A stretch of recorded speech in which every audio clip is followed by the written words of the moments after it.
whore bath. That's what my dad used to call whore baths. I've heard that expression. I am familiar with the whore bath. We're on. Huh? We're on. Oh.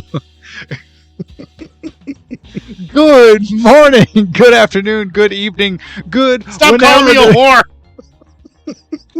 Good whenever it is you're tuning in, and good however it is you choose to bathe. The key is actually bathing, unlike anyone at a Magic the Gathering tournament. Gross. Welcome to Ticket Price, the only show on the internet that asks the question that matters: are these movies worth the ticket price? In other words, are they worth your time and money? Thank you for joining us. My name is Jake, and this is my pool hair. I was wondering what was going on with that. Came home from work, took the family to the pool, got dinner, came straight here. Okay. Well, I was going to say something, but I didn't want to be rude. But not only am I the pool hair of the show, I am also the co-host and forehead. With me, as always, co-host extraordinaire, and the only man who never remembers to bring a pair of gloves, even though we're going to the Rockies. Tevis at Master Control. Tevis, how are you, sir? The Rockies? Like watching Rocky movies? What are you talking about?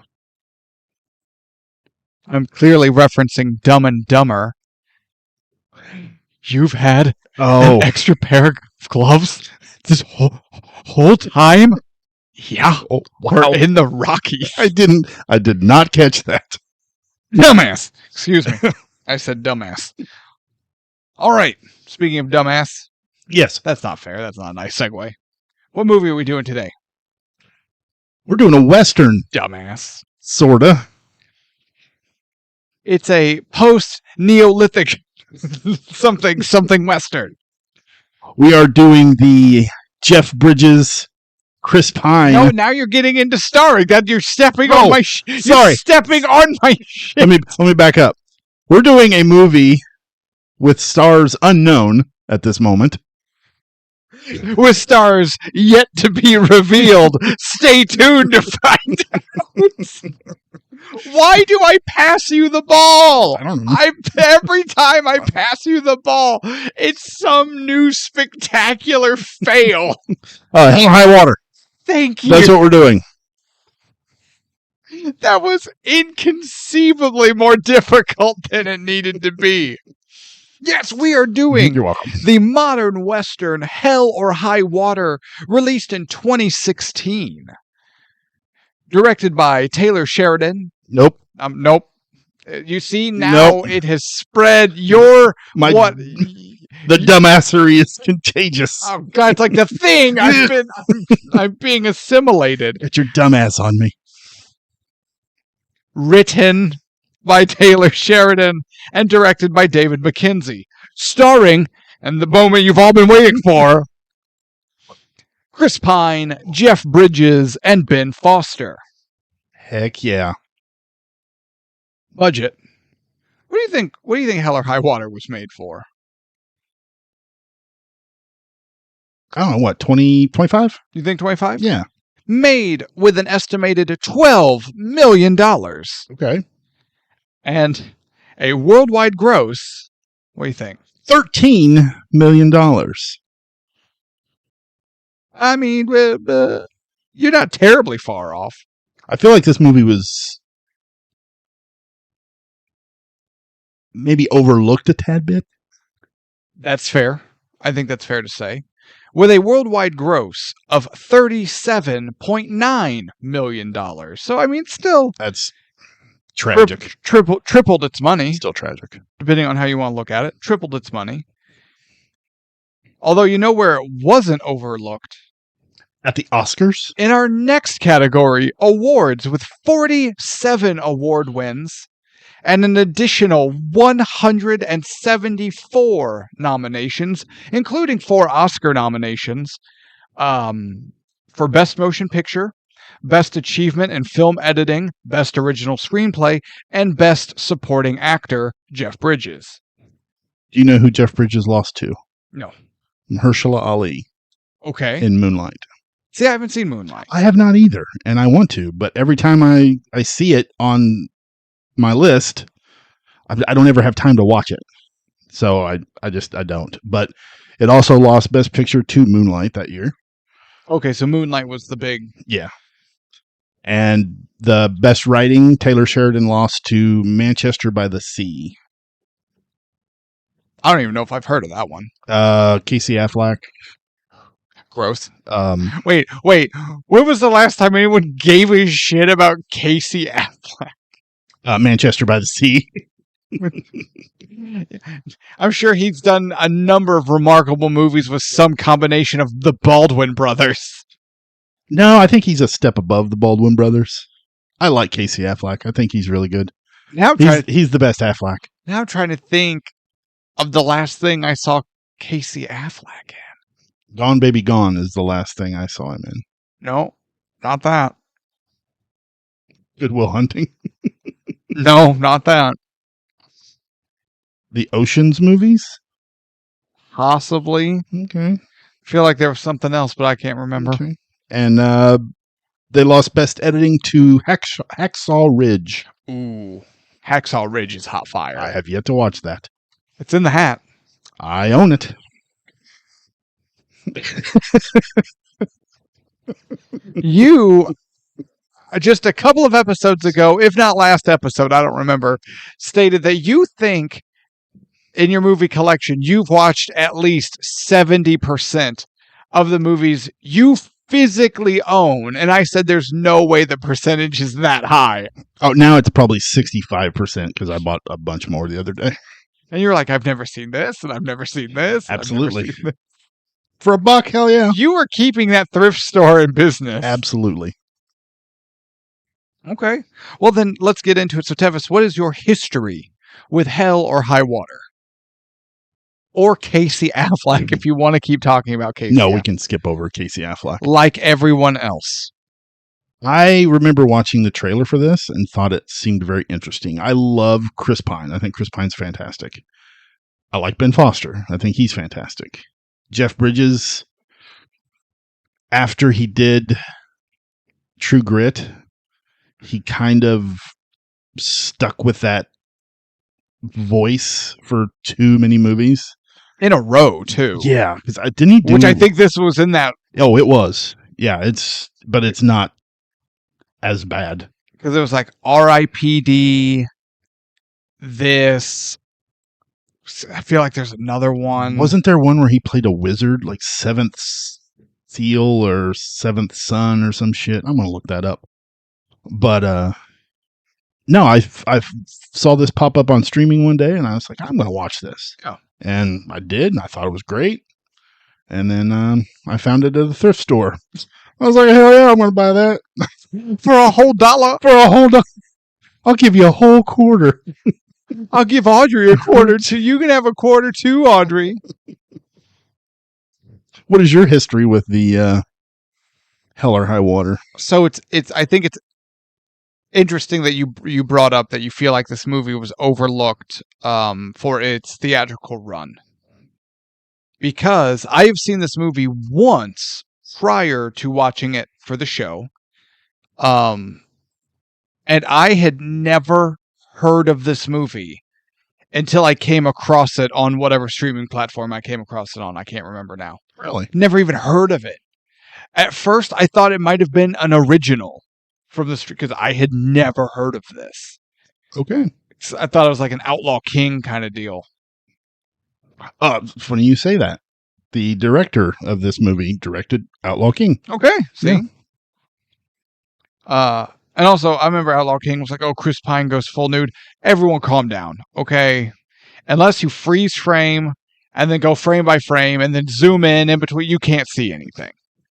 Trust me, I did. It's right. I was sold Outlaw King on one very big reason. You know what? Okay. So no? I don't remember. Should I just delete it off my watch list? You probably bought it. No, not yet. So no, I'd watched Hell or High Water once. And yeah, now we're watching it for here. Okay. But yeah, I thought it was just a streaming movie. and didn't actually find out till after. I was like, oh, holy shit, this was in theaters. And I'm sitting here racking my brain going, I don't remember a commercial, an ad, a trailer, a poster, nothing. That's why I don't think the marketing was very well thought out for this film. It couldn't have been. It didn't have any. I know. Yes, Jeff Bridges did a film called The Seventh Son. It tells the tale of a seventh son from a village who is chosen by a master to fight the evil witch who rule the land. That sounds familiar. And he has that same voice in the trailer that I watched. And I was like, no, thank you. Well, we'll get into Jeff Bridges more at the end. We'll get back to him. Sounds good. And his voice. All right, then. I think we're there. Are you ready? Let's do this. All right. Two guys are trying to rob a bank. Poorly. They're robbing a bank. Poorly. Is that the best Indiana Jones movie? Last Crusade? I think so, yeah. Yeah. It's got Sean Connery in it. I mean, come on. Yeah. Hell yeah. Oh, that was pretty good. That's all I got. Okay. That's all he had to. He wasn't an actor. He was a movie star. That had 2 movie stars. Absolutely. In it. Sean Connery's the only one who can get away with playing a Russian by still doing his exact same voice. By still just having a Scottish accent. Yeah. I feel so bad because Sam Neill's like on the other end of the screen acting his nuts off. And everybody's like, fucking Sean Connery was great. He didn't. No. Sam Neill is the breakout star of The Hunt for Red October. Sean Connery just did a Kevin Costner in Prince of Thieves. He's like, I'm going to give up on the accent. Just Maid Marian didn't want me. Not really. Shut up. But we see 2 guys robbing a bank, and unfortunately, they follow the teller in as she's trying to open the branch. And she's like, I don't have keys to the safe. You have to wait for the branch manager to come in. You boys are new at this. And she talks shit. But eventually the branch manager comes in, and they are able to rob the bank. But they only rob the drawers. Correct. And they only steal no bills larger than a 20, and only the loose cash. Yeah, no bundles. From the drawers. No bundles. So basically, they're just, how do we avoid like the die packs and how do we avoid like the sequential serial numbers and blah, blah, blah. Well, we just don't take that. Absolutely. And don't get greedy. Don't get greedy with it. That's the Point Break philosophy. Were they trying to fund their endless summer? That's what these guys were doing. Yeah. No. So then they make their getaway, and I like how they're making their getaway, and Ben Foster's driving, and the cops are coming to the bank, obviously. And well, while they're driving away, Chris Pine just keeps going, slow down, I ain't speeding. Yeah, and they're talking, slow down, I ain't speeding. I don't know why. I really just enjoyed this. I enjoyed these 2 together.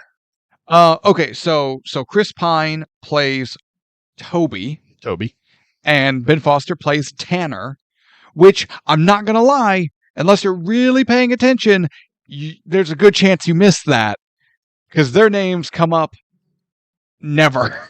Yeah, hardly at all. Ever. The only thing I think Ben Foster's character calls Chris Pine really is little brother. Yeah. And at one point, they call each other like Tan and Tobes, something to that effect.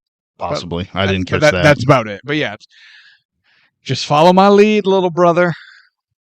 Yeah, these 2 are good together on screen. I enjoyed them a lot. But they make their good getaway. We meet, I have in my notes, enter Rooster? Yeah. What's his character's name? Marcus something. Marcus sounds right. Yeah, that's right. I thought I wrote it down. Texas Ranger. That's right. I'm a Texas Ranger. Marcus Hamilton. I did write it down. Yeah.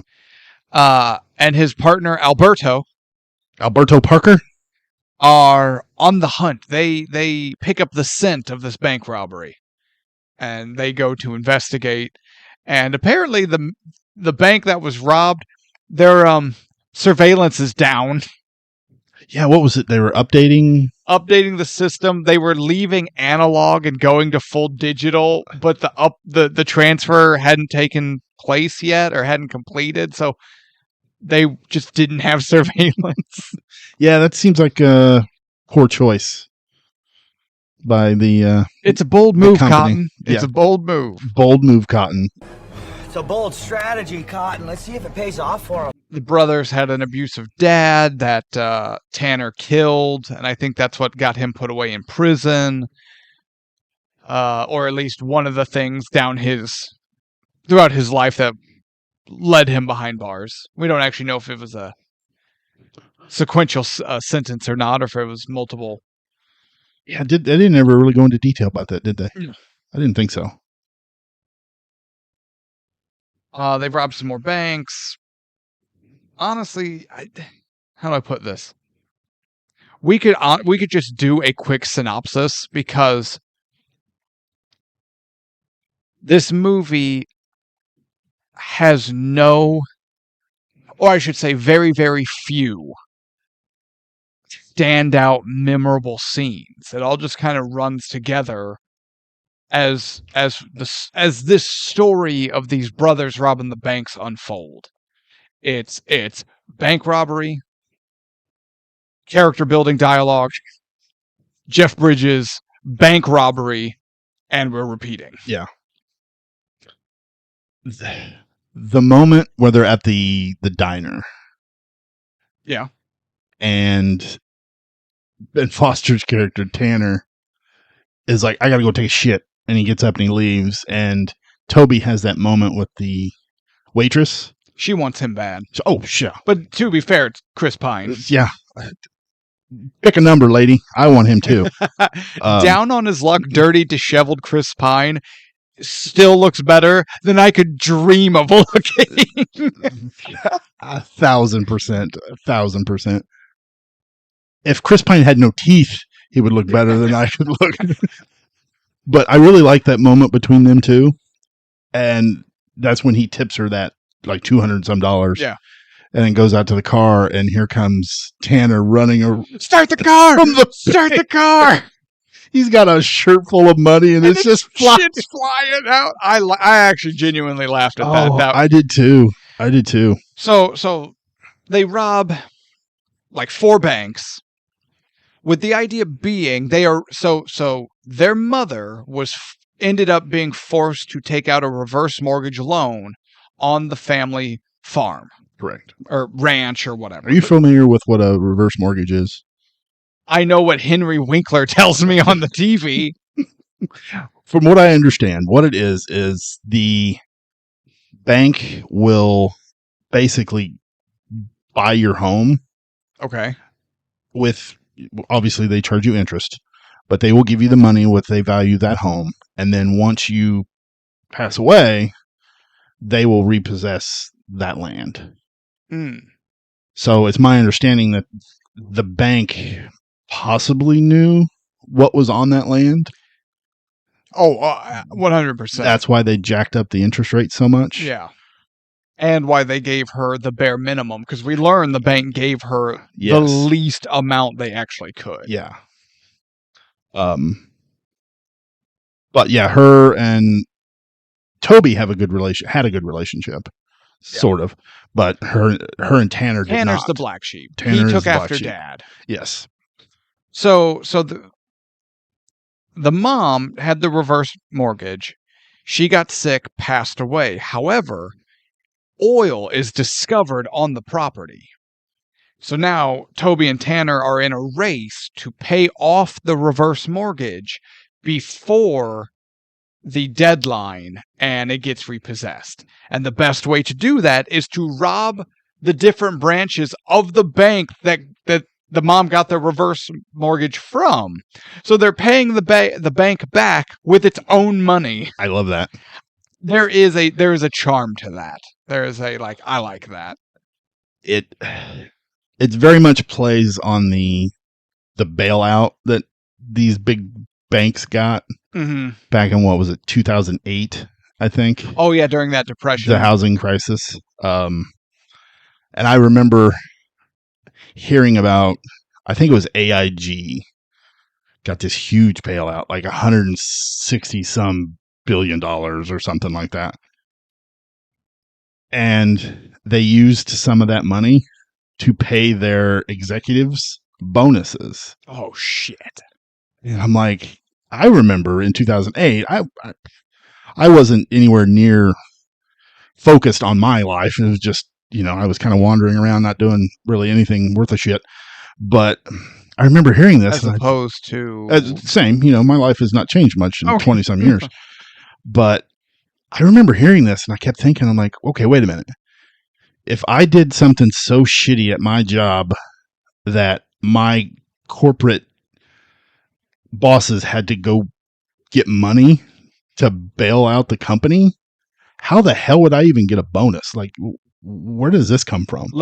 How the hell would you keep your job, yeah, let alone get a bonus? Yeah, so I remember that happening. I remember a lot of people being pissed off about that. Yeah. So this movie definitely brings that whole vibe back. And it also brings back, so it's a modern, it takes place in modern day. Correct. And modern day problems and a look at society, while also still giving it that old Frank and Jesse James feel. Yeah, these guys are definitely the outlaws, and with a hint of Robin Hood dashed in there. Yeah, they're not bad guys, and they're doing bad things, but they're doing it for identifiable reasons. Correct. Well, it's like that moment when they are in the bank and that old man comes in and they take his gun. And he's like, no, I think it was Toby that said it. It's like, no, we don't want anything from you. We're taking from the bank. Yeah. We don't want your money. And he's like, well, you're going to steal my gun? He goes, no, I'm not going to steal your gun. And then Toby fucks up and leaves it on the counter. Although I love it when they're running out the door, the old man gets his gun, fires a couple shots through the window, misses, and you just hear Tanner, fuck you, old man. Oh, man. He is having the time of his life. That's the thing. It's not like he's angry. He's just like, ha ha, fuck you, old man. It's again, it was so funny to me. Ben Foster plays a great dirtbag, douchebag. I don't think he's either of those. He kind of is. Kind of. But not in a way where we hate him.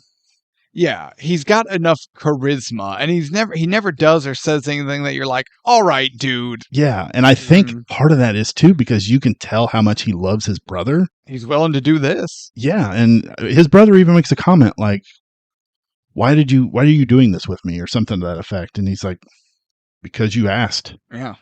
And he's like, I love you, little brother. It's like that builds a whole lot of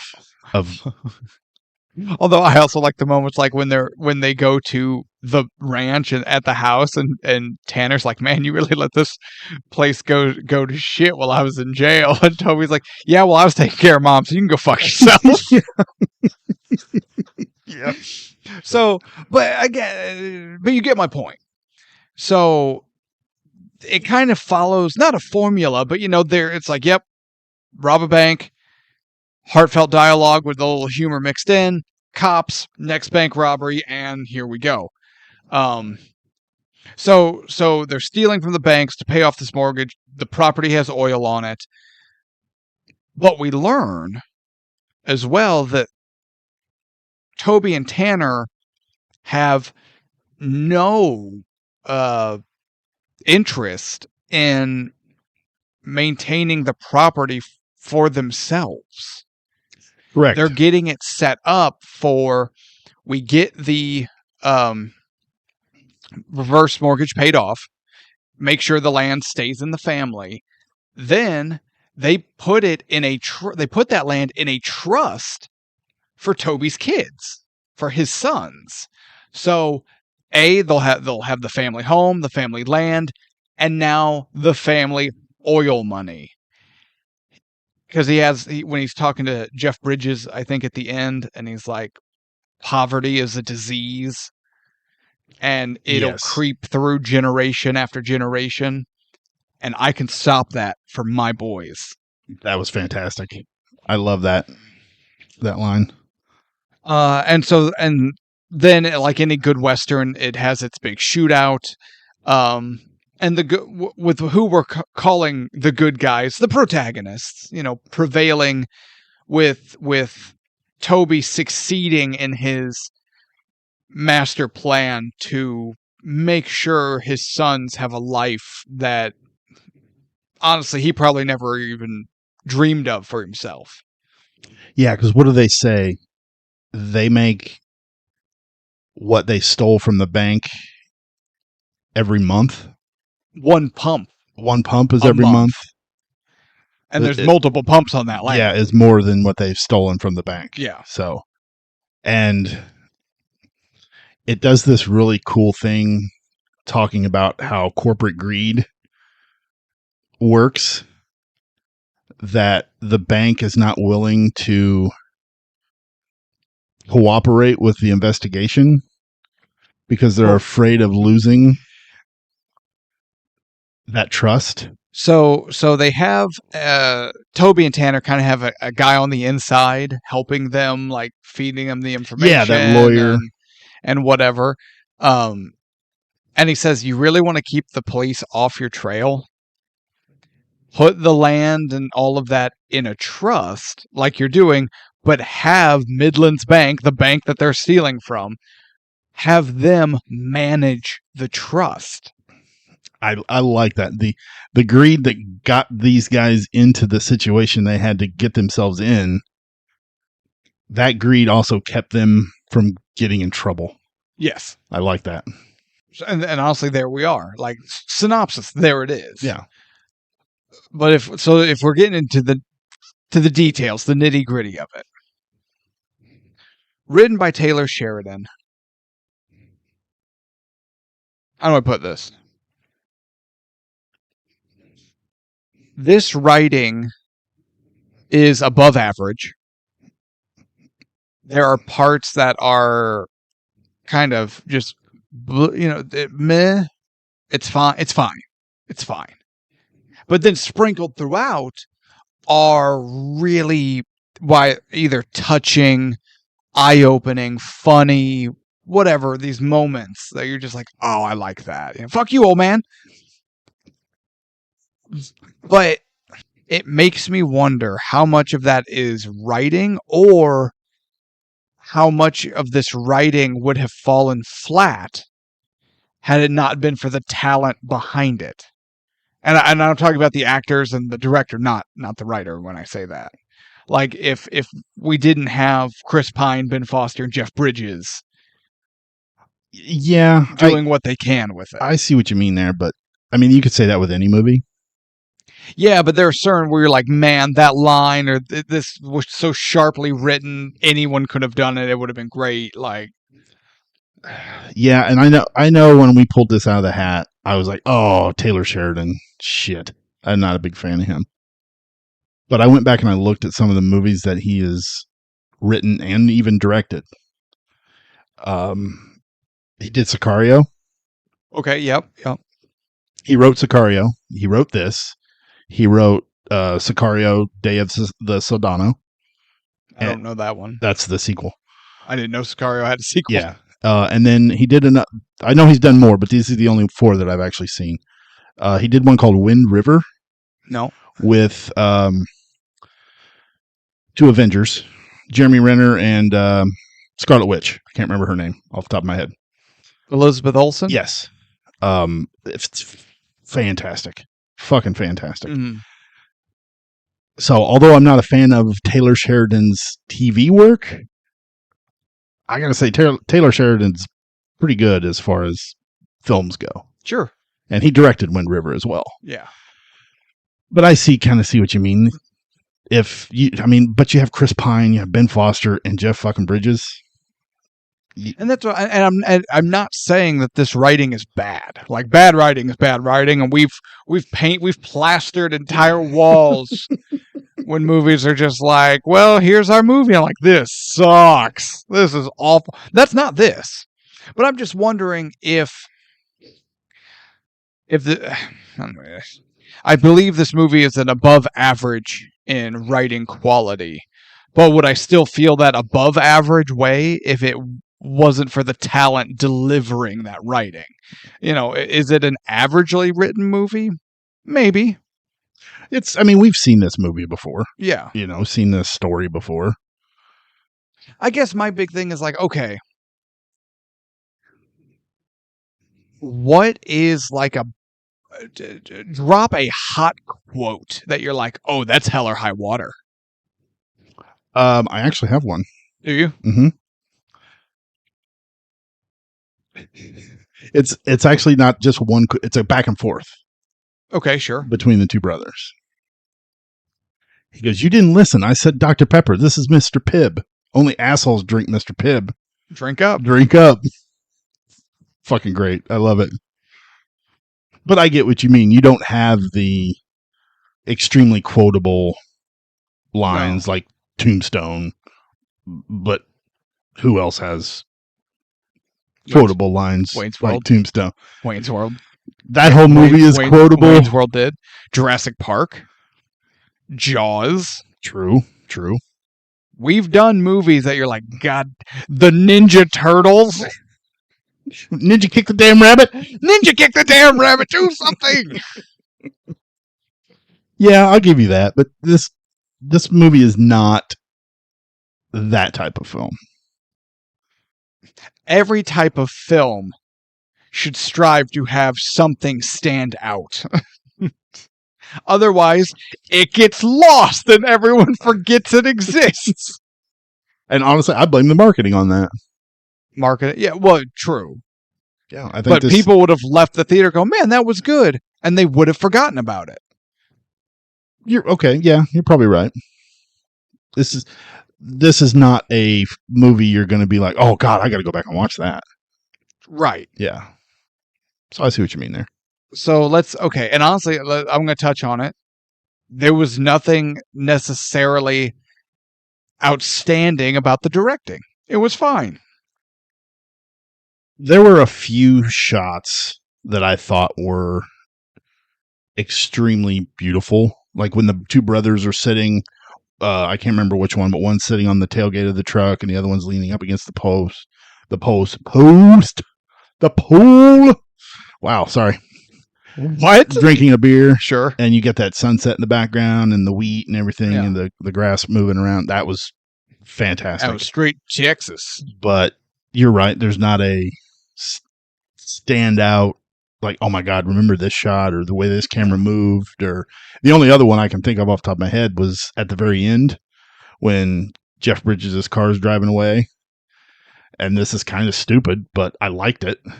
The camera, instead of craning up to watch the car drive away, it just comes down and you're in the grass. Yeah. Because that's what this whole movie was about the land. So I like that. Mm-hmm. That was different. But yeah, as far as anything sweeping or grand, no, it was fine. It was fine. Yeah. So what we have here is a failure to communicate. I knew you were going to say that. You don't know anything. I did. I called it. Drink up. You trying to piss me off?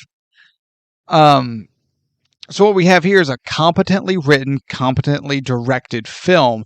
So honestly, let's get to the good stuff. Chris Pine, Ben Foster, and Jeff Bridges. Oh no, the Jeff Bridges and Jeff Bridges. What's the other guy's name? Damn it, Alberto. Gil Birmingham. Yes, yeah. Alberto. I like their relationship.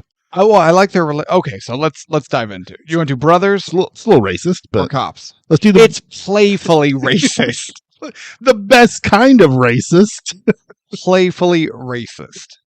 Let's do the brothers first. Okay. So we got Toby and Tanner.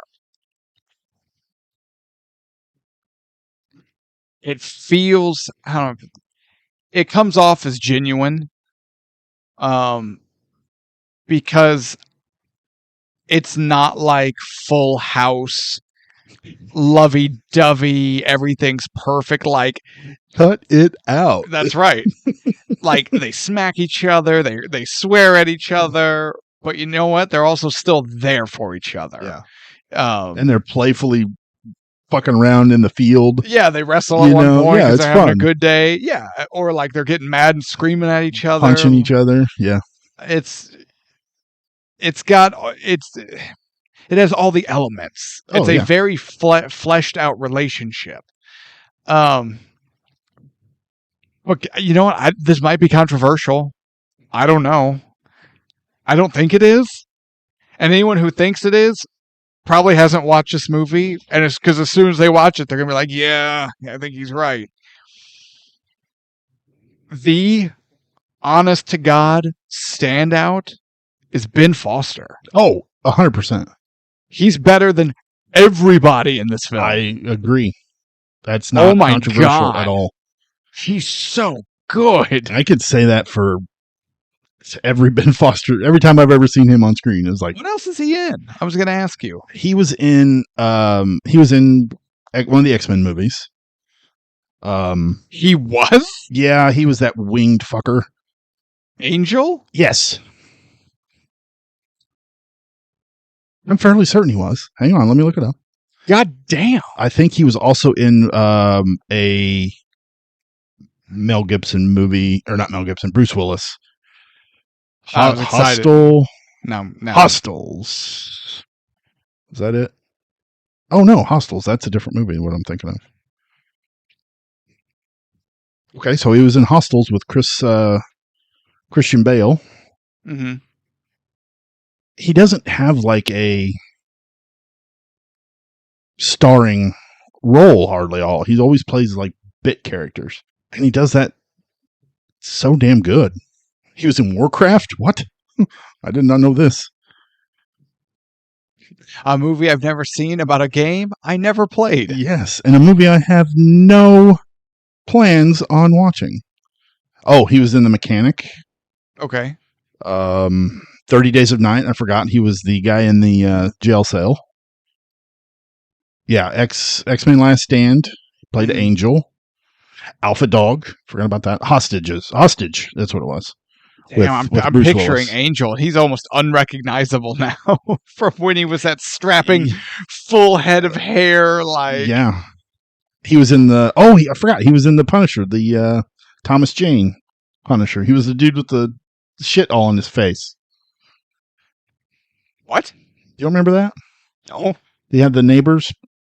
The Punisher lived in the apartment. He had the neighbors, the fluffy guy and the hot girl and the guy with the shit all punched in his face, all the jewelry. No, I don't remember that. So, yeah.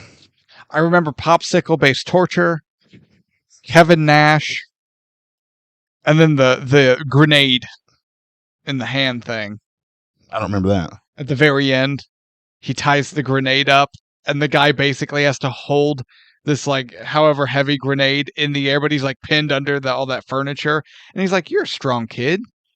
I'm sure you can hold this up, what, 5-10 minutes? And then, he can't hold it up anymore and explodes, and, Punisher gets his revenge. Okay. Yeah, no. He's no John Bernthal, but I think Thomas Jane gets he's an underrated Punisher. Oh, I liked him as the Punisher. Yeah. I did not like the movie. It had moments of awesomeness, but But no, Ben Foster was also in 3:10 to Yuma with Christian Bale. Yes. And okay, yeah, Russell Crowe. Yeah, Nice. And I think he was probably the standout in that as well. It's been too long. I don't know. But he's just, everything he does, everything he says, he delivers every line with so much charisma. Remember, it's like, I don't know if he's just tired or hungover or what. They're at the gas station filling up. And that's when Toby goes in to get a Dr. Pepper. Yes. And Tanner's just sitting there, just kind of looking out the window of the car with his sunglasses on. He's not doing anything. And then that Mustang pulls up with those shit-eating youths. And he's like, the fuck are you looking at, man? And Tanner's just like, there. He's not even paying attention to him. He's Yeah. like, yo, I said, what the fuck are you looking? He's like, are you talking to me? You got a problem? I'll kick your ass. He's like, son, you'd think there were 10 of me. Yes, I love that. And that's when the guy pulls the gun. He's like, you're not so tough now, are you, bitch? But that's when Chris Pine comes back and kicks the shit out of that guy. Such a satisfying scene. And that's when he's just like, see, I told you, boy, you'd think there were 10 of me. And he's like, Tanner, are you crazy? That guy could have killed you. Not how it would have gone down, little brother. Not how it would have gone down. Fantastic. He's so good. Or then he's got the moment where he's talking to that guy at the casino about Comanches and Oh, I almost forgot about that. Yeah. don't chase me, Chief. Don't chase me. Yeah. He has sex with that receptionist Right next to his brother. in the shared hotel room. I love when those two go into the casino because they go in there, they take the money, they get chips, they're laundering the money. Yeah. And Chris Pine's just going to walk around with these chips. Yeah, he has he no was going intention. to watch the college football game and Yeah. maybe get a drink. No intention of playing at all. And Ben Foster's like, hey, give me some of that goddamn money. I'm going to go play. And he's like, just runs off. He's having the time of his life. Yeah. Both Ben Foster and also the character. And I think you've touched on something there that is very palpable. It's very tangible. Ben Foster is loving this character and this movie and this role, and it just feeds his performance. Yeah. He's so good. Now, go ahead. I would say when those two, the final heist, when they decide to go to the bank in, I can't remember what town they called it, but when they go in there and it's full of people, he just kind of goes into another gear. Which we've seen him do throughout the movie. Yeah, but he takes it because what was it? The security guard, and then there was an armed. I don't know if he was a off-duty police officer, or I think it was a customer, or just Texas. I was gonna say they're in Texas. Yeah, this guy had a gun because Texas.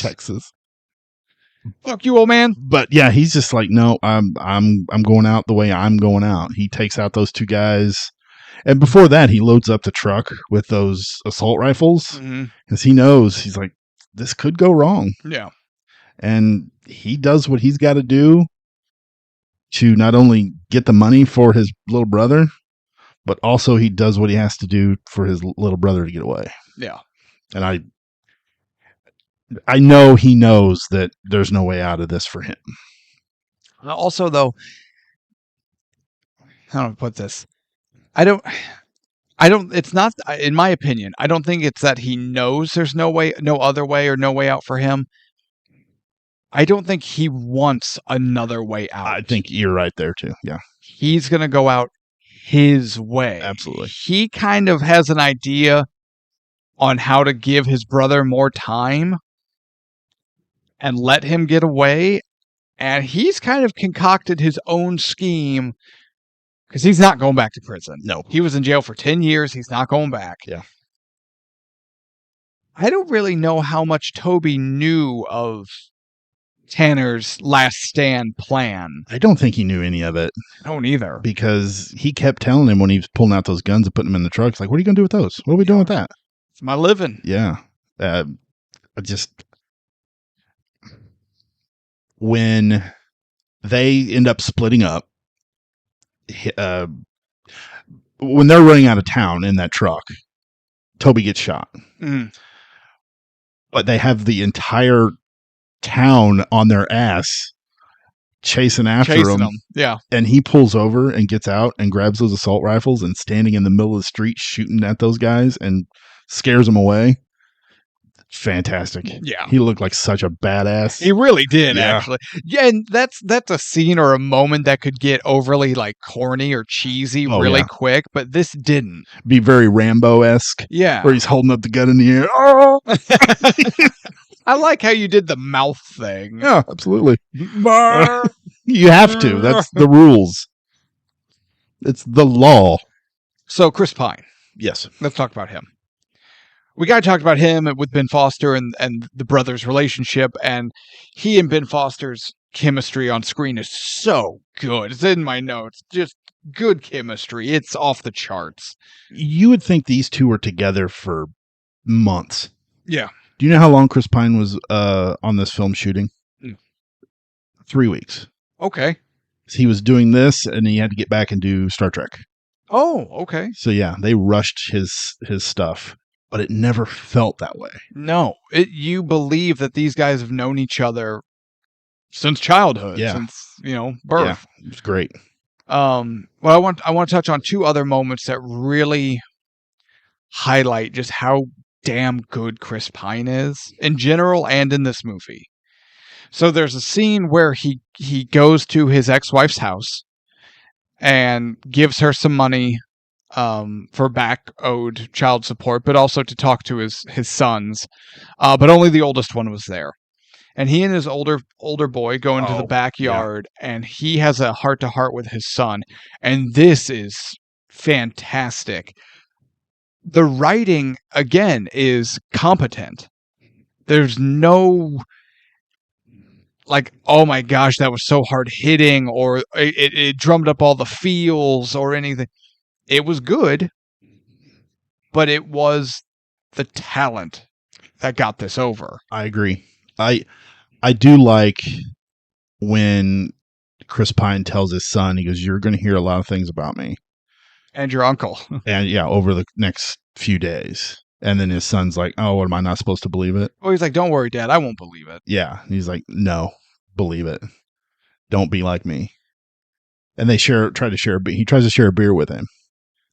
And he gets to the point where he's like, why aren't you drinking your beer?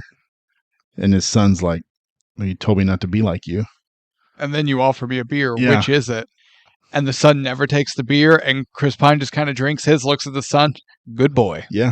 Fantastic. Yeah. Fantastic. But you're right. Chris Pine nails it. Then at the end of this movie, where we get the Chris Pine, Jeff Bridges scene, and damn, it's so good. Yeah. So prior to this scene where Ben Foster runs off, is getting chased by the police, gets up to the hill, starts taking pot shots at all the cops, kills Jeff Bridges' partner, Mm-hmm. and then Jeff Bridges has to take Ben Foster out. Jeff Bridges' character knows Chris Pine was involved in this somehow. So he goes to the house to talk to him. Mm-hmm. And you get this scene where the tension here is thick. And Toby's holding that rifle. Yeah. Is it a rifle or a shotgun? I think it was a rifle. But yeah, you could just tell like there was so much tension here, and then it just keeps escalating. But it's not like they were yelling back and forth or anything like that. No, this was now this was a very much like a chess game of a conversation. Absolutely. And like they both know, but neither one says, and it just keeps going back and forth. Then Chris Pine's the family shows up, and Jeff Bridges realizes Toby's sons and his ex-wife have nothing to do with this. They are non-entities in the bank robbery. They are non-entities in Alberto's death. They're non-entities in Jeff Bridges' desire for revenge. And so and Chris Pine's like, "I don't want to do this in front of my family." And so again, no one says anything, but they both kind of give a truce because they don't want to do this in front of the family. But then the family goes inside, and Chris Pine's like, "Hey, by the way, since I don't live here, I do have a little place in town. Little place, you want to come by? We'll finish our conversation." And Jeff Bridges is like, "You know what? I think I might just take you up on that sometime." And you're just like, "Oh my God." Yeah. I might bring you peace. Not if I bring it to you first. Yeah. I loved it. So good. So then, honestly, that brings us to Jeff Bridges. Jeff Bridges is a good actor. Yes, he is. He does a good job in this, whether he's being playfully racist to his partner, or lamenting the old man who's about to retire and just hates the idea of it. He's not looking forward to it because he's like, what am I supposed to do? Just sit in a rocking chair till I die? Like, Yeah. he's having a hard time coming to grips with this moment, this next stage of his life. And then whether then we see him like being the detective and figuring it out and piecing together where the brothers are going to be next to try to head them off. And he's right. Like, he's good at his job. Again, also oozing charisma. You can't help but like him, even if he is an old salty cuss. And then, yeah, when Alberto eats it and you feel the heartbreak, like, that shocked the shit out of me. it was so sudden too. It was. At first I was like, wait, what just happened? Who was it? Who got shot? And then you see it's Alberto, and you've been with these characters, both him and Marcus, throughout this entire movie. I didn't expect Alberto to eat it. And really, this movie hadn't built itself up to be that kind of movie. No. That shocked the shit out of me. Because, like, the gunplay up to this point had been very light, and no one even gets shot. No, not really, except Chris Pine's character got shot. Oh, yeah. But that's all part of this ending sequence. yeah, that's part of the outlaw. But even when Ben Foster's got the automatic rifle out. Yeah, and nobody. No one actually gets shot. Yeah. Like, it's just been very, John Wayne-esque in the sense that just like everyone's shooting, but no one can hit anything. Very Star Wars Stormtrooper-esque. Yeah. Except it's everyone. But yeah, so when Alberto eats it, it's super quick. He dies, he goes down. It's very realistic.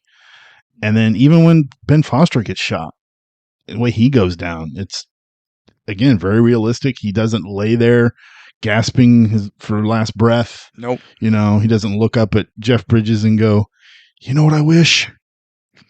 I wish I had a dad just like you. No!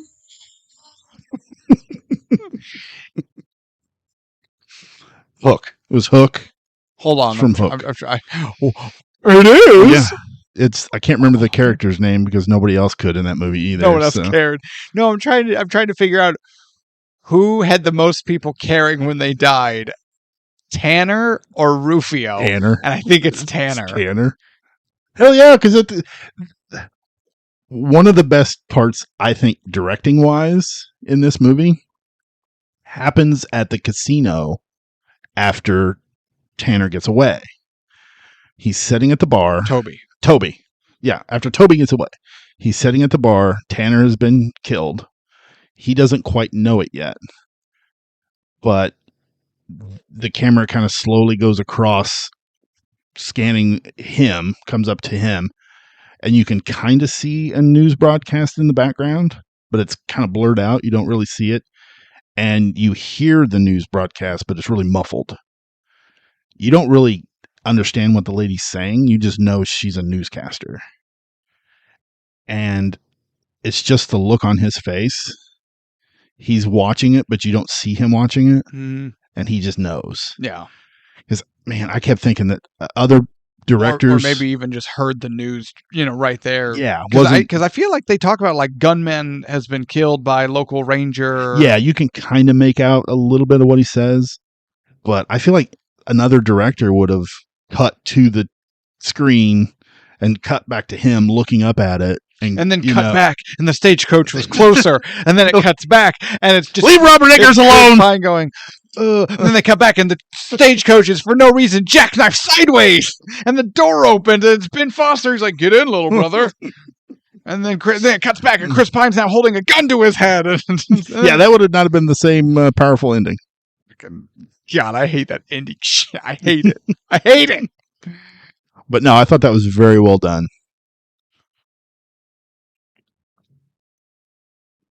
So again, we've talked about different things. Had one of these three performances faltered, or maybe 4, maybe all of them. I think 4. Alberto? Yeah. Well, yeah, but I mean, the three main characters. Yeah, but if you didn't like Alberto, or Alberto didn't do a very good job, the actor-wise, when he gets killed, it'd have been like, it's Alberto. A mediocre Alberto would not have sank this movie. But the point I'm trying to make is, if we had an actor or actors in the 3 pivotal roles, would this movie have sunk? Oh, yes. I think so. I think so too. So much of what makes this film any damn good, like really any damn good, is the casting. Because we've talked about, like, oh, so and so was up for this role. It's like, ooh, that could have worked, or ooh, that could have been cool.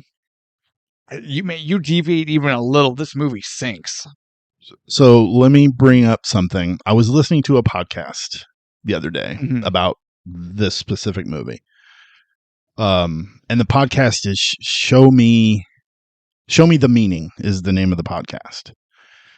Are you on their payroll now, or well, I get a little bit on the side? We just plug other people's shows. Well, I want to give them the credit for what I'm about to say because they are the ones that brought it up, and I never thought of it before. And one of the guys on there said this movie has I can't remember how they put it. Like, why did they not shoot the horses moment? Like in Westerns, when the stagecoach is running away and everybody's like, well, why didn't they just shoot the horses and stop the stagecoach? Yeah. Well, if you did that, then you wouldn't have a movie. If the brothers were trying to get money to pay off the mortgage so that the house wouldn't go into foreclosure and the bank wouldn't take it, and they knew there was oil on the land already, why didn't they just take that information to another bank and get the loan to pay off the mortgage? Because they'd be like, hey, look, we have oil here. We can make this loan and 10 other loans payments to you. Just give us the money that way. Mm. So, yeah, but would another bank have gone for that? I don't know. That's the thing. I don't know enough about that world. I don't know either. But then when they brought that up, I was like, oh, I don't know. I don't know how that would work. But again, if they did that, we wouldn't have this movie. Yeah. So is that a plot hole? Is it? I don't know. I don't think so. I think that's one of those you're watching a movie, so no matter what it is, you have to suspend disbelief even just a little bit. I agree. And I think that's more of that moment. I agree. I don't know. I don't know if I see that necessarily as how riveting would have been them just researching banks to get loans from, and then going in to talk to loan giver. Riveting. You know, although with the right writer and the right actor, you could have essentially a heist movie where it's a con artist going bank to bank, leveraging money he's gotten from other loans to just accumulate as much as he can and then skip town. You're not wrong. Like very, like kind of like a Catch Me If You Can sort of Ocean's kind Ocean's of thing. 11, Yeah, Out of Sight. Yeah, type of thing. Just kind of that could actually work in the right hands. I agree. So, yeah. You know, now hear me out. I'm hearing. An entire planet is blockaded because hold on. You didn't let me finish. Let me finish. By slightly racist alien character. What do you mean? We do not speak with racist accents. She cannot do that. Somebody shoot her. Fried rice. No, they were playfully racist, just like Marcus was playfully racist to Alberto. You would have. So then you have to. So now we have trade negotiations have ceased, and some sort of blockade ensues, and then some sort of arbitration is brought in to negotiate and finalize a peaceful resolution to these trade matters. Yeah, very 13 Days-esque. Riveting. Very, very 12 Angry Men. Yeah. You want to know something There was a hot reference for my about playfully racist? Misa Jaja Beans. There we go. There's another one. Oh, massa. I used to work with this guy. Oh God, I didn't know you. I thought you were going to talk about a movie. No, I don't know if I want to hear a real life This story. is me. Oh God. He's one of my best friends. I love him. His name is Eric. Hi, Eric. Yeah. You racist. No, that was me. I would like to take a moment to just let Eric know that his best buddy Tevis has called him out for being a racist. No. I thought I was your best buddy. No, I've called myself out for being the racist. Oh, so bingo cards Yeah. out, everybody. Tevis gets racial. Okay, please continue. Him and I used to work together. And we were in the office one day, and we would jab each other back and forth, playfully racist stuff. But him and I were in the office one day, and I was like, I'm going to go. Is Eric white? Oh, no, he's a huge, 2 heads taller than me, muscular, just ripped black dude. See, I feel like that's a really important detail. That is a really important detail. He reminds me of not quite as tall as Shaq, Okay. but Shaq-esque. Yeah. Bald head. Some big Ahmed Johnson looking Yeah, exactly. Hot wrestling reference. Good looking dude. He's a good looking dude. You've but- never once said that about me. Yeah, I know. It's the hair. It's fresh from the pool. But we were in the office one day, and I was like, "Man, I'm going to go grab something to drink. You want something?" He's like, "Yeah, grab me something." He goes, "I don't really care." Dr. Pepper. I said, "What do you want? Grape soda?" And he looked at me. He goes, "Fuck you." And I said, "Well, what do you want?" And he's like, "Grape soda actually sounds pretty good." I'm like, "God damn. You can't say fuck you and then be like, yeah, go ahead and give me that." Yes, he can. I know he did. Now, if you had also come out with some sort of watermelon flavored candy, bonus points. Yeah, I should have, but no. Missed opportunity. Missed opportunity. Now, Eric, if you're hearing this, I love you, man. Fuck you, Eric. Yeah. So I can say this. I have a black friend. I was one. That's how that works. I thought I was your best friend. I'm seething with jealousy right now. Would you like a grape soda? You can't just drop this grenade in everyone's laps live as we're recording. I'm just like, oh yeah. See, everyone thought that Adam and Jamie and Mythbusters were best buds, and then we found out after the fact that they didn't really get along, and they were just co-workers. Yeah. Is that what this is to you? I thought we had something special. It's not that way, Jamie. First of all, I'm the Adam in our relationship. You're the Adam. Yes, you're Jamie. Why am I Jamie? In the comments below, please let us know which one is Adam and which one is Jamie. You bald beret wearing buck. I couldn't get away with a beret. No, you couldn't. No. Not many people can. Although I do believe he came by his beret honestly with military service. Was he born with it? Possibly. Okay. Where are we at? Well, first you broke my heart. And now I don't care. Oh, okay. I don't care. You can't make me care. Because why? What am I going to do? Jeopardize our relationship? I'm sorry, pool hair. Did you say cool hair? Yeah. Oh, thank you. Yeah. All right. I think we're about there. Was there anything you wanted to touch on that we haven't already? No, we got. We talked about the brothers' relationship. We talked about the awkward sex scene in the hotel. Well, a little bit. A little bit, yeah. It was just there for a little bit. It wasn't there for very long. They got the playful racism out of the way. Yeah. And yeah, no. And you stabbed me in the heart. And then I stabbed you in the heart. After I treated you like a son. You got to do it. You got to do it right. Which line comes first? I can't remember. I treated you like a son, Yeah, and you fucking stabbed me in the heart. Treated you like a son, and then you just fucking stabbed me in my heart. Fuck you. Fuck you. Fuck you. Only good part in that entire horrible movie. no. That movie is so bad. Gary but it has Oldman. one. Okay, it has two good parts. No. Dennis Hopper. No, that part sucks. That part was awesome. Any of those parts suck. That part was great. What about when he just Frenches his son's fiance? That's the one I'm talking about.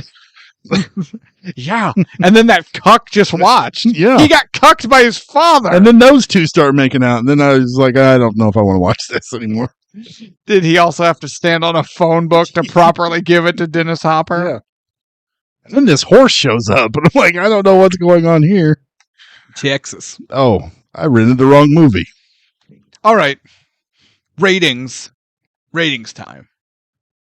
Hell or High Water ratings time. I'm curious. IMDb. Care to take a guess? Fucking 7. Well, let me guess. Let me give an honest to God guess. Okay. Yep. I, Shoot I, your shot, kid. I'm gonna say 7, but 7.2. 2. So you're shooting on the lower side. Yeah. Well, IMDb gives Hell or High Water a 7.6. 7.6. I'm shocked. You're right, though. IMDb basically only gives 7s. I don't get it. Why even have a 10-point scale if you never go beyond 7.8 or whatever? No, I don't understand. Well, Rotten Tomatoes. You want to take another guess?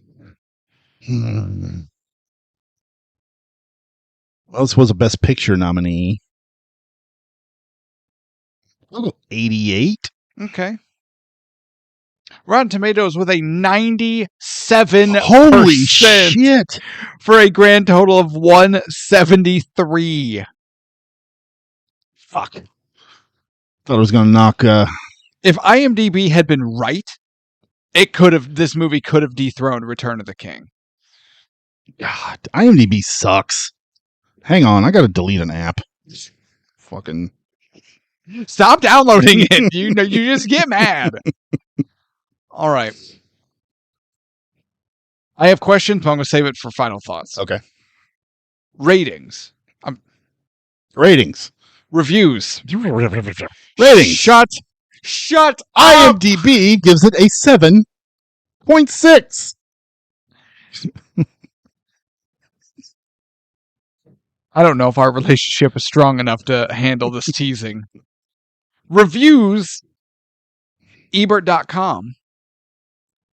It's frustrating that Hell or High Water contains so many good things that just don't coalesce into a satisfying movie-going experience. 2.5 stars. You fucking kidding me? What? Did they say what was not satisfying? Read the review.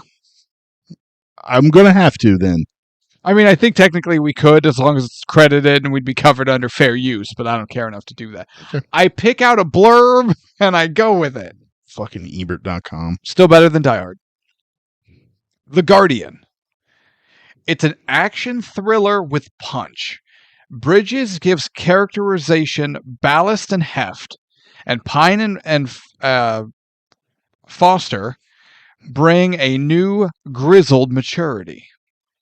4 out of 5 stars. Okay. And I was like, wow, these kind of reviews kind of have an IMDb Rotten Tomatoes. Yes, absolutely. That's what I was thinking. I'm not going to save it for final thoughts.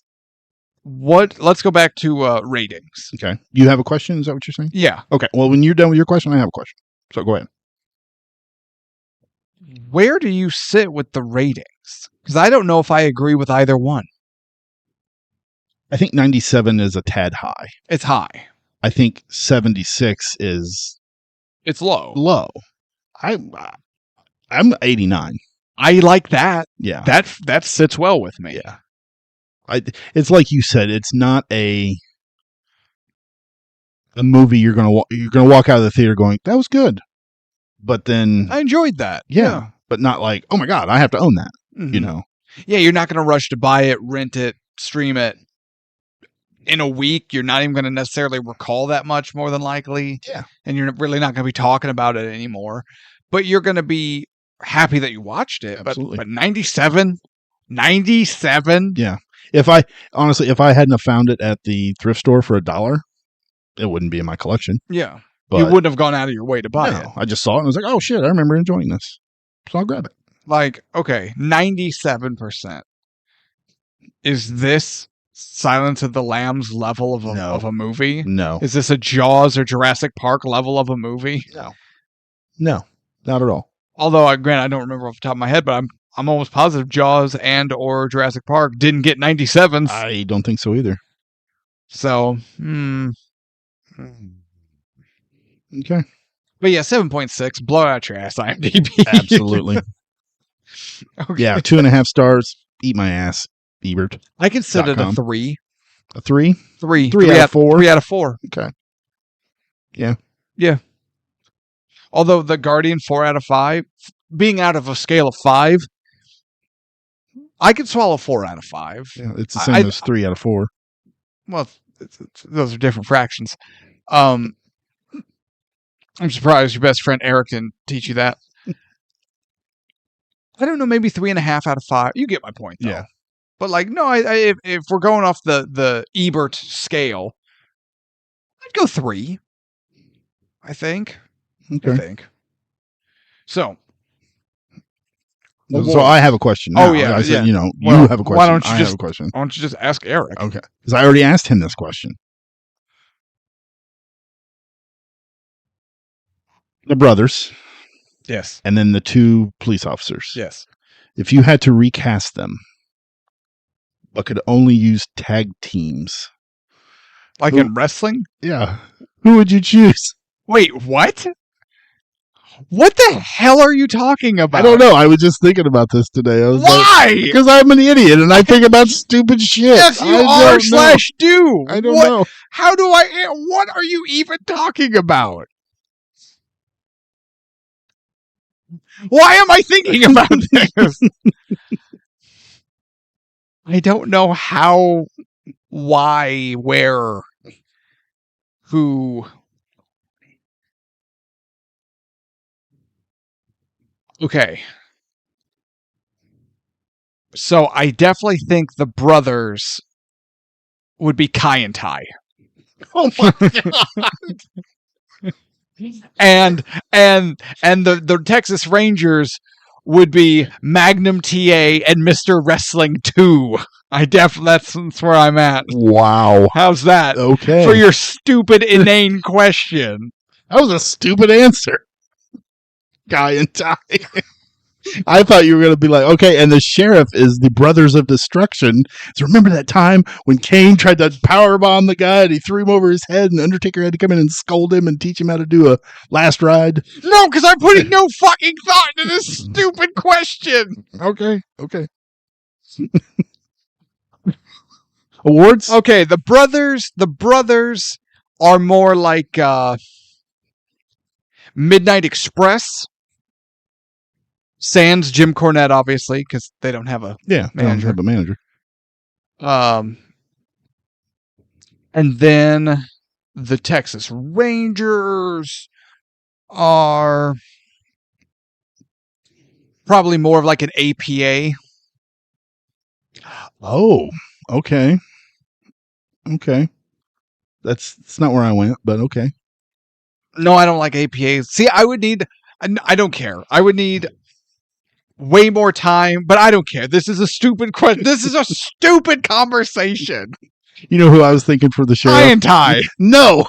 Funaki and Taka Michinoku. I was thinking Taka Michinoku is the most underrated WWF wrestler from the 90s. Fight me. I was thinking the sheriff and the deputy would be Cactus Jack and Terry Funk. Okay. And the brothers are the Bushwhackers. No. Incorrect. Absolutely incorrect. No, I was honestly thinking the New Age Outlaws. No, maybe. The brothers might be more of like a Heart Foundation with Brett and Neidhart. Yeah, but Brett was Neidhart very charismatic? I don't remember. He was the crazy He's the one. brother. Okay, you're right. Yeah, I guess he would be the brother or the older brother. He's Ben Foster. Yeah. Okay, I like that. That's a Yeah. good choice. God, that was a stupid question. I don't know why the hell. Fucking idiot. We spent 10 minutes talking about in the comments below. Let us know what wrestling tag teams you think would be. Idiot. Clearly, the Rangers would be TNA tag team Beer Money. You fucking dipshit. Hot TNA reference for The Killer Bees. the new Blackjacks. Now we're just dropping team names to make each other laugh. God. Awards? Notice we didn't name anything from AEW. Who? We had Territory Era, WWF, some WCW. We had TNA. Yeah. Nobody wants AEW. That's true. All right. This movie wouldn't have got nominated for 4 Oscars with AEW people in it. That's also true. That's also true. Now, awards. Sorry, I'm looking. You know what? I kind of want to give the Charlie Sheen Award to Jeff Bridges. I was thinking the same thing. It's not that the accent is bad, but it's his Rooster Cogburn accent. It's, And for Rooster Cogburn, True Grit, it's amazing. It Yeah. works so well. But he just kept rehashing it to the point it diminished it. if he hadn't have done the Rooster Cogburn, if he hadn't have done True Grit, and this was our introduction to the accent, all for it. Yeah. But you're right. Because he just kept using that. I think he even uses that in the TV show he's in, Old Man.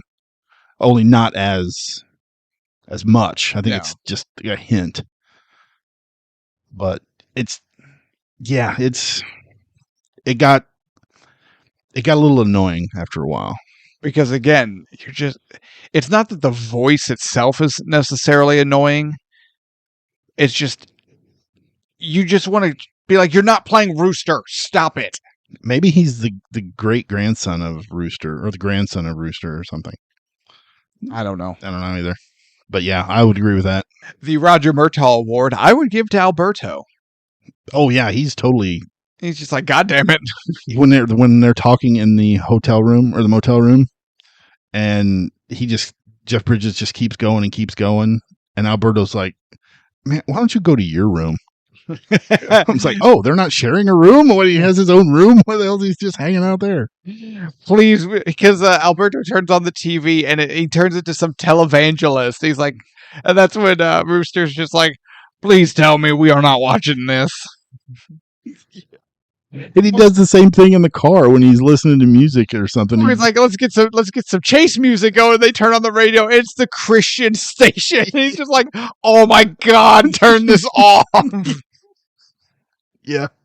This movie is surprisingly funny. It has a lot of wit to it. Yeah. It does. But again, how much of it may or may not have translated I agree. without these guys. I agree. But The Maximus Award for the best line. It's the Dr. Pepper line for me. that's not a Maximus Award. Absolutely. This movie has no Maximus lines. It is for me. No, you give this award away too freely. Yeah, we got to give it to something in the movie. No, And we that don't. was my favorite part. That was my favorite line. No, we could just wait. We don't give the Golden Gruber out to every movie with a bad guy. Yeah, because, this movie doesn't really have a bad guy. No, just like this movie doesn't really have a great Maximus line. Dr. First Pepper. of all, that's not even a line, it's dialogue. That doesn't count. I dropped the drink up.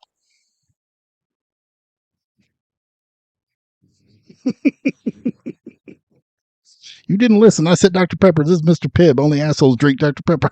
Or Mr. Pibb, brother. You can't even get through it because it's wrong, because it's not a Maximus line. But no, other than that, I honestly don't think I have I don't have a whole lot. a whole lot of awards for this No. one. Best part?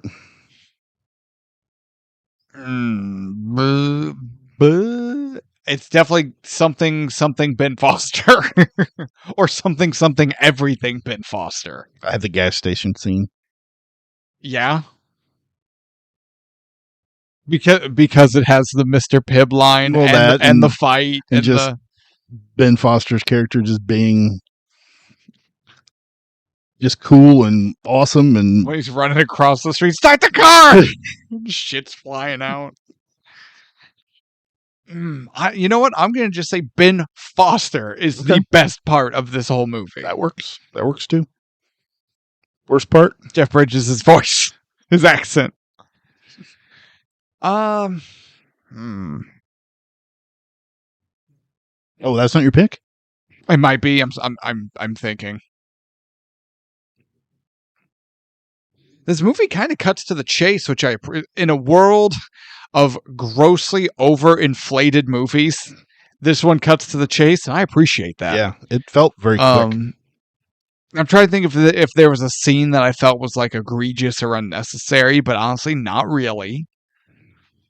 It might be Jeff Bridges' Rooster Cogburn voice. That's what I got. Oh, is it? Yeah. One thing we didn't touch on, I almost forgot. I bet Eric would have touched on it. It's the old lady at the diner. What don't you want? What? I've been a waitress here for 40 years. What don't you want? And they're like, we don't know what you're talking about, you crazy bitch. You don't want the corn on the cob, or you don't want the green beans. We serve steak. Yep. We had some asshole from New York come here one time, tried to order trout. We don't serve no goddamned fish. She was so we awesome. Serve steak. So you either don't want the corn on the cob or the green. All right, 2 steaks, medium rare. Well, actually, that wasn't a question. Although when she leaves, and Jeff Bridges is like, don't have to worry about this place getting robbed. Yeah, I almost forgot about her, but man, she was fantastic. Yeah. And she looked like she had been at that restaurant for 40 years. Honestly, I think the only reason she worked there is because they tried to build the restaurant, but she was just there. It's like, well, I guess you work here now. Absolutely.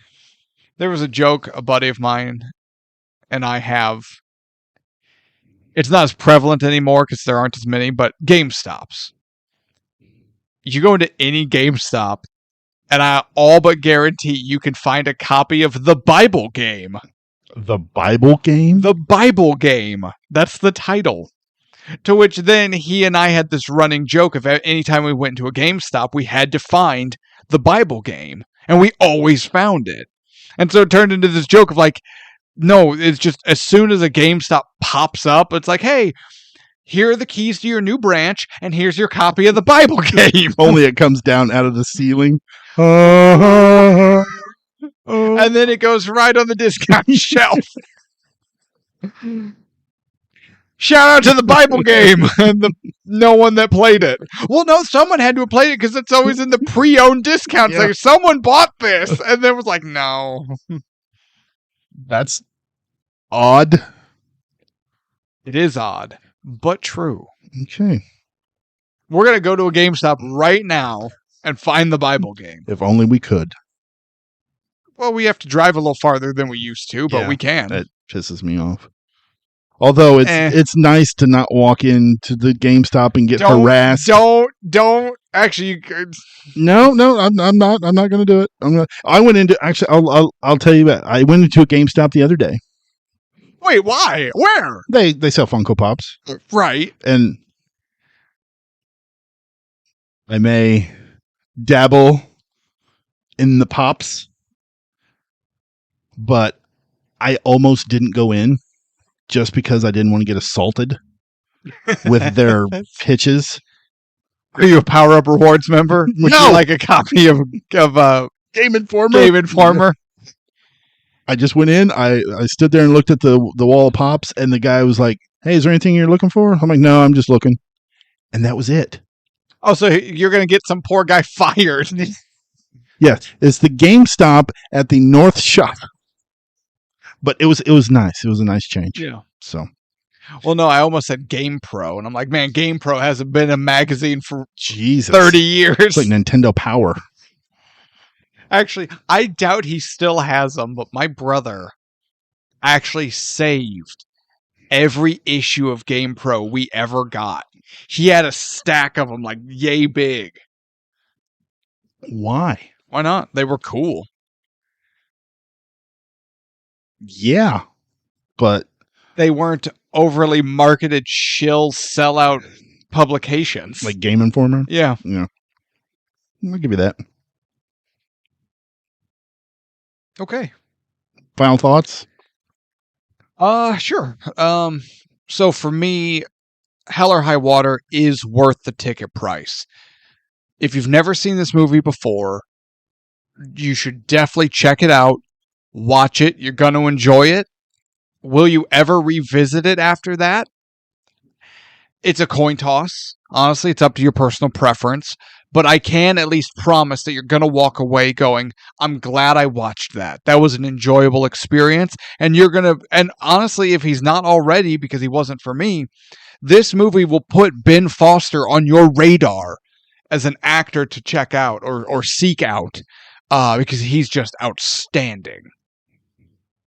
So there we go. No crazy rant or tirade. Okay. Wow. Feel like I walked into the game and GameStop. For once, For there's one no time. crazy rant or tirade. Until now, Hell or High Water. This movie, fucking Jesus. We were talking about the Bible game, so. Yeah. I think it was more Old Testament Oh. from what I saw on the back of the cover. Oh, okay. I'm pretty sure there was a mini game where David slays Goliath. I'm like, what? That's one hell of a mini game. Where's the slaying of the Philistines? That's the DLC.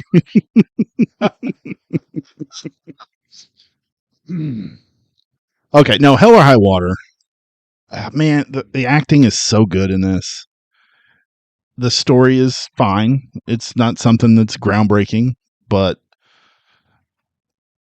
the dialogue is good. You're not gonna come away with anything other than the Dr. Pepper line. That's Shut up.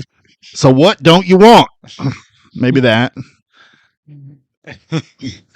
Honestly, yeah.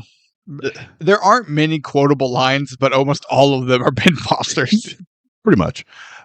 This world feels really lived in. From the old lady at the beginning in the first bank that they rob, to the old lady at the diner, to the diner lady that wants to jump Chris Pine's bones. Again, take a number.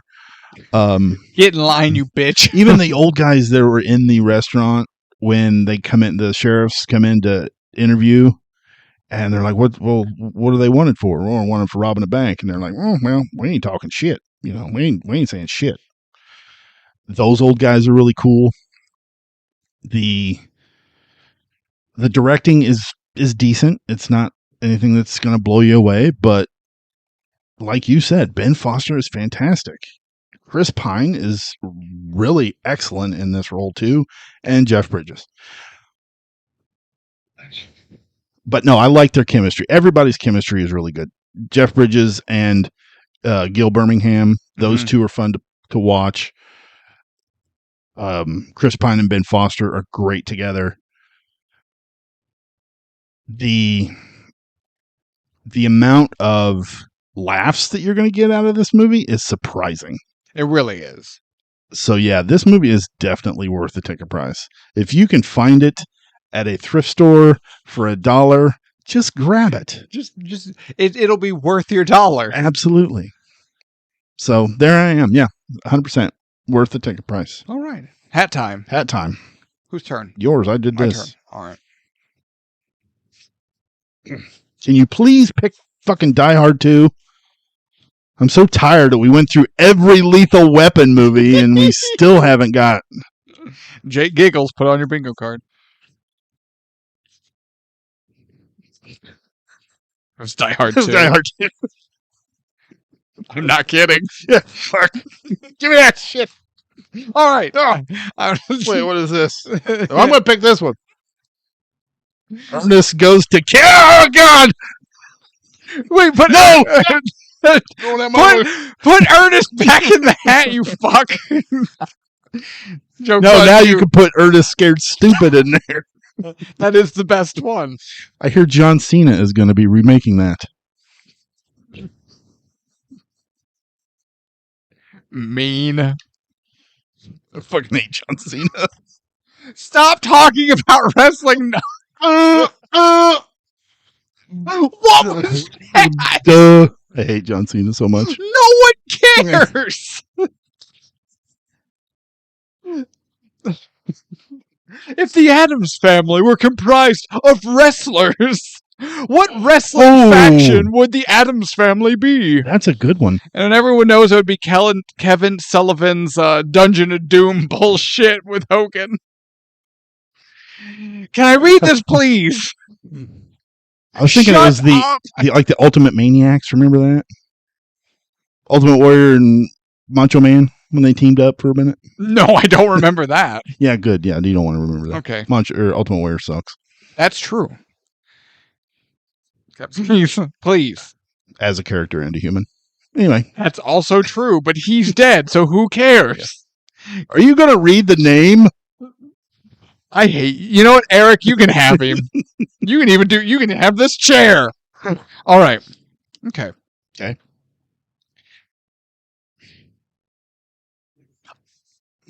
This is a movie that we referenced in this episode. Really? Yes. Now I don't even remember all the shit we referenced. This was a reference-heavy episode. Sicario? No. Is it a Taylor Sheridan movie? No. It is apparently a Ben Foster movie. Really? X-Men 3? We haven't done X-Men 1. Oh, wait. Shit. Yes, we did. Yeah, We haven't we done did. X-Men 2. Oh, okay.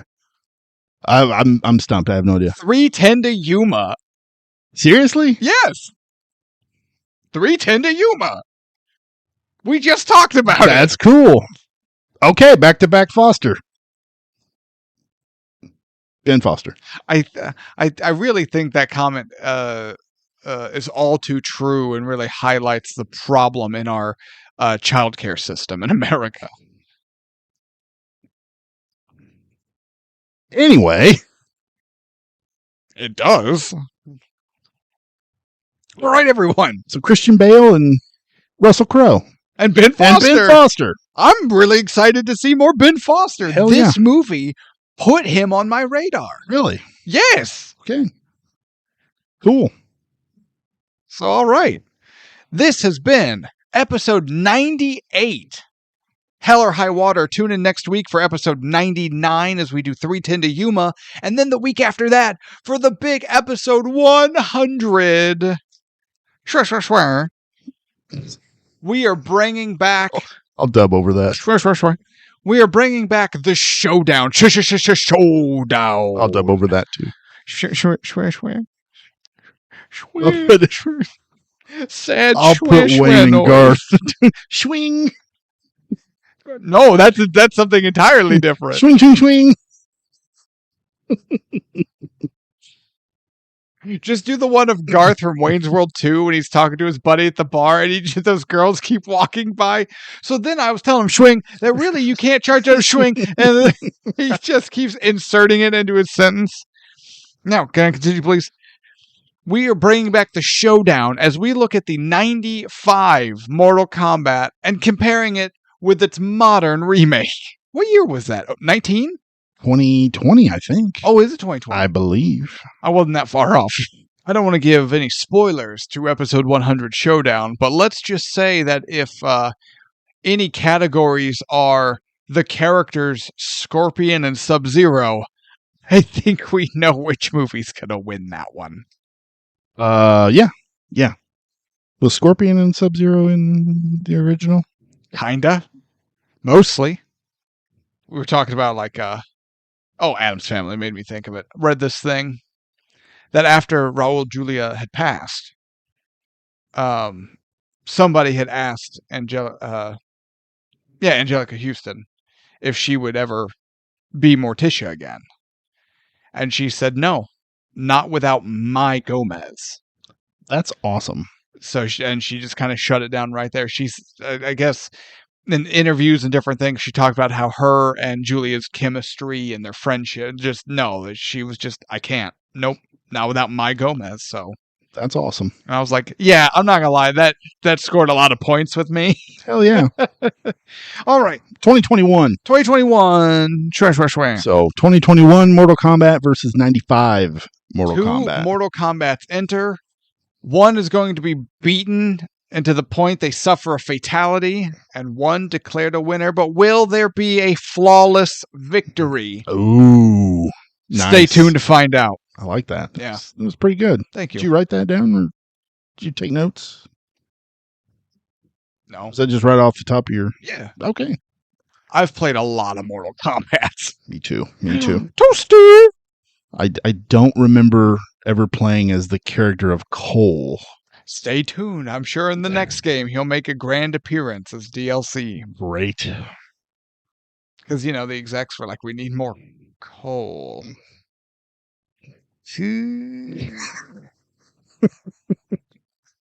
I'm going to go out and say that's the worst part of 2021. One way to find out. Yep. We got to watch it. Gotta watch it. All right, everybody. Thank you so much for watching. This has been episode 98, Hell or High Water. I'm Jake. That's Tevis. We are Ticket Price, Hell or High Water. Unanimously worth the ticket price. Be sure to check it out if you haven't already. Oh, I'm tired. Me too. Screaming at me. Make sure you hit up the merch store link. Drop a follow or YouTube. a like or a... We're on YouTube. Yes, we are. Don't forget the YouTubes. Yes, we are. Follow the show and or subscribe if you aren't already. Share it around with your friends. Turn on notifications so you never miss any of our regular episodes or bonus content. Something merch store, something. Patreon, $3 a month. And more corporate shilling. But don't worry, because Ticket Price will never bow to any sponsor. Because we'll never get one. Now, Tevis, tell him, Hawk. Wasn't he the alcoholic? Yes. Oh, okay. He also really enjoyed pills. But remember in their interviews, Animal would just grunt and then be like, tell him, Hawk. What a rush. Be good to yourselves, be good to each other, and good night. So what don't you want? Pardon? What don't you want? Oh, well, I think I just, I've been working here for 44 years. Ain't nobody ever ordered nothing but T-bone steak and a baked potato. Except this one asshole from New York tried to order trout back in 1987. We don't sell no goddamn trout. T-bone steaks. So either you don't want the corn on the cob, or you don't want the green beans. So what don't you want? I don't want green beans. I don't want green beans either. Steaks cooked medium rare. Can I get my steak cooked That just wasn't no question. All right. Iced tea for you boys. Iced tea be great. Iced tea, yeah, thank you, ma'am.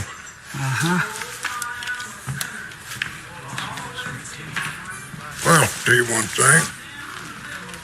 Nobody's gonna rob this son of a bitch.